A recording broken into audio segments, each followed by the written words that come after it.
Ngayon po ay pag-uusapan natin ang mga isyung may kaugnayan sa edad na 60+. Ito po ay binuo ni Dr. Polly Chaula at dinisenyo ni Kavita at inahatid po ni Adam Mela ang inyong community educator.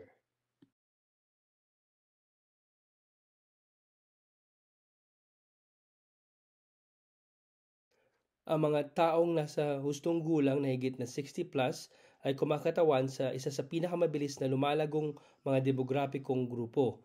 Ayon po sa World Health Organization, pagsapit ng 2050, ang bilang ng mga taong may edad na 60 at mas mataas ay dodoble sa mahigit na 2 billion sa buong mundo. Sa Canada, halos 1 sa 5 taon ang mga nakakatanda o may edad na 60+. Ang isang pangunahing hamon ay pagkilala sa pagitan ng inaasahang pagbabago ng normal na pagtanda at ang mga senyales na mga pathological or neurodegenerative o yung mga disease processes. Sinasabi po ng pananaliksik na bumababa po ang fluid intelligence o paglutas ng problema at pangangatwiran, samantalang ang crystallized na intelligence naman po o crystallized na katalinuhan, yung mga naipon na kaalaman at bokabularyo ay nananatiling matatag at bumubuti hanggang sa pagtanda. Iba-iba po ang pagpapakita ng pagtanda sa mga lalaki at babae. Ang kababahian po ay may posibilidad na mabuhay ng mas mahaba kaysa sa mga lalaki, karaniwan sa pamamagitan ng 5 to 7 years. Ngunit naharap po sila sa mas mataas na antas na malalang kondisyon, osteoporosis o depression. Ang mga pagbabago sa hormonal na ito ay dulot po ng menopause o yung pagbaba po ng estrogen ay nakatulong po ay nagbibigay po ng mataas na panganib sa cardiovascular disease. Nakakagambala po ito sa pagtulog at pagbago-bago ng mood. Sa kabilang banda naman po, ang mga lalaki po ay nag-uulat ng mataas na sintomas ng paggamit ng substance at cardiovascular mortality. May tinatawag din po tayo na mass depression. Yung mga lalaki po ay nagkakaroon po ng mga symptoms ng pagkamayimutin, pag-aabuso sa alkohol o pag-iwas sa lipunan. Biological at physiological aging. Ang utak po ay dumaranas ng unti-unting pagkawala ng volume, lalo na po sa prefrontal cortex at hippocampus. Ito po yung rehiyon sa utak natin na critical para sa memorya at executive function. Ang mga pagbabago po sa neurochemical kabilang na ang pagbawas ng dopamine at serotonin ay nagkakaroon rin po ng pagbabago sa ating mood at control ng ating fine motor activities. Mga pagbabagong psychological naman po, ang pagtanda ay maaaring namarkahan ng mas mataas na emotional na regulasyon at kasayahan. Gaya po ng sinabi ni Carsten Sen, ang social emotional selectivity theory, ang matatanda po ay may posibilidad na unahin ang mga emosyonal na makabuluhang layunin at relasyon na umahantong sa mas matatag na epekto at mas mahusay na pagharap sa kahirapan. Ang demensya po ay hindi normal na pagtanda. Karaniwang nakakalimutan po ang mga pangalan o maling lugar paminsan-minsan, ngunit iba po ang demensya. Nakakasagabal po ito sa pagsasarili at pag-araw-araw na paggana. Meron tinatawag po na mild cognitive impairment o MCI, mga kapansin-pansing pagbabago sa memorya o pag-iisip na hindi nakakasira sa pang-araw-araw na buhay, pero ito po isang babala na posibleng hinaharap na magdulot po ng major cognitive neurodisorder or dementia. Ang dementia naman po ay isa po siyang major neurocognitive disorder. Ito po ay progresibong pagkawala ng memorya, pangatwiran, paghatol at iba pa na maaaring makasagabal sa pang-araw-araw na gawain. Kalusugan ng pag-iisip sa mga matatanda, mga karaniwang issue at maling palagay. Meron po tinatawag na Alzheimer's disease. Ito po ay nag-account sa 60 to 80% ng mga kaso.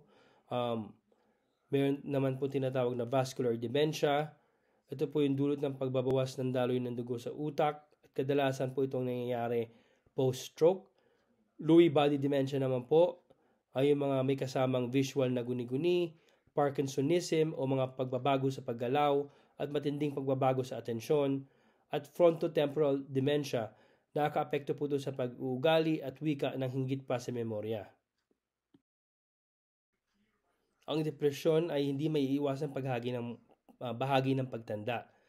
Ayon po sa Canadian Institute for Health Information, halos 20% ng mga matatanda na nasa pangmatagalang pangangalaga o long-term care ay nakakaranas ng mga makabuluhang sintomas ng depresyon na kadalasang hindi natutukoy. Meron po silang pangungulila, talamak na sakit, panglipunang paghihiwalay, pinansyal na stress, at hindi nagamot na mga kondisyong medikal. Ito po yung mga kadalahilanan o mga causes na maaari pong magdulot ng depression. Mga karamdaman sa pagkabalisa. Karaniwan, ngunit madalas na maling inuugnay sa pagtanda o personalidad. Ang pagkahalatang pagkabalisa sa kalusugan at mga phobia ay maaaring maging debilitating.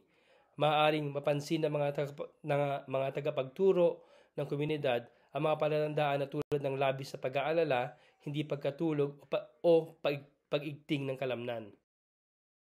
Nakatagong trauma sa matatanda. Ang mga matatanda ay madalas na nagdadala ng hindi nalulutas na trauma mula sa digmaan, pag-aabuso sa pagkabata, institutionalisasyon o kapabayaan na maaaring muling lumitaw sa katandaan dahil sa pisikal na kahinaan, pag-asa o pagkawalan ng otonomiya. Ayon po sa pag-aaral ng The Gerontologist in 2020 na ang late life PTSD o post-traumatic stress disorder ay hindi gaanong nakikilala at maaaring magkaroon ng mga bangungot, hypervigilance, emotional detachment o hindi may paliwanag ng mga sintomas na somatic, yung naramdaman lang po na pisikal. Paggamit ng substance, maling paggamit ng gamot at mga disorder sa pagtulog. Ang paggamit ng sangkap sa mga tumatanda ay tumataas, lalo na sa alcohol at mga iba pang niliresetang gamot. Ang mga matatanda na may sapat na gulang ay nagme-metabolize ng mga sangkap sa ibang paraan na umahantong po sa pagtaas ng kanilang sensitivity at panganib na mga side effects. Ang delirium naman po ay isang medical na emergency. Ang delirium ay isang talamak, pabagong-bagong kaguluhan sa atensyon at pag-unawa at kadalasan natitrigger ng impeksyon, pag-alis ng tubig o dehydration o mga pagbabago sa gamot o pag-ospital. Mga panlipunan at cultural na determinant ng mental health sa mga matatanda.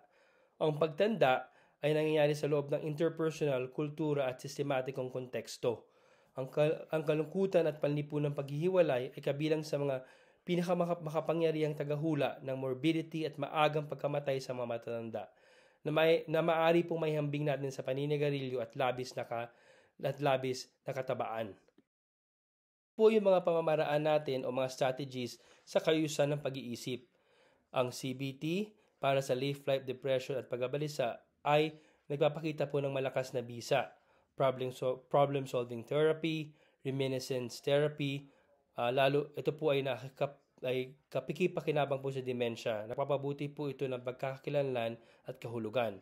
Sa pamamagitan ng nakabatay sa komunidad, importante rin po na magkaroon rin po sila ng mindfulness meditation at relaxation techniques tulad po ng Tai Chi, yoga, at mga group activities sa paglalakad para po makatulong po sa kanilang naranasang mental health tulad po ng pagkabalisa.